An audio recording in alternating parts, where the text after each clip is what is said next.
Et une deuxième vidéo avec le professeur Cenk AYATA, qui était mon boss quand j'étais à Harvard, qui nous parle encore de la dépression corticale envahissante des auras dans la migraine et en dehors. Merci Cenk. John, this is a super interesting question. We've been studying that for a long time.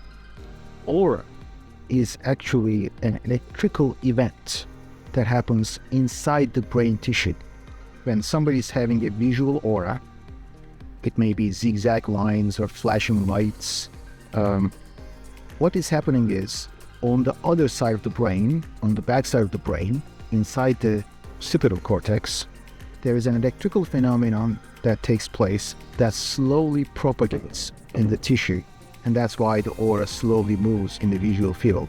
It's just a perception. There's nothing in the eye, nothing elsewhere, but in the cortex, in the brain tissue itself, in the back. So it is both a intense excitation of the brain tissue, followed by a depression of all activity. If the same event, spreading depression event, happened instead of occipital cortex, if it happens on the frontal side, for example, where your arm and leg controls are taken care of, you would become paralyzed. If it happens in the sensory cortex, maybe a little bit more backside, then it would cause numbness or some pins and needles sensation followed by numbness in an arm or a face, for example. So at the end, it is an electrical phenomenon. It is not that much different from seizures, but it doesn't manifest itself as seizures. It's a more of a loss of function symptom that patients get. Okay, but there is no lesion in the brain. There is no lesion in the brain, usually.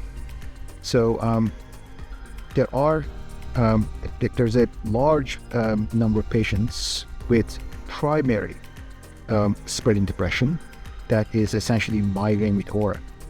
But there's also a well-defined group where they get their migraine auras because of a structural problem.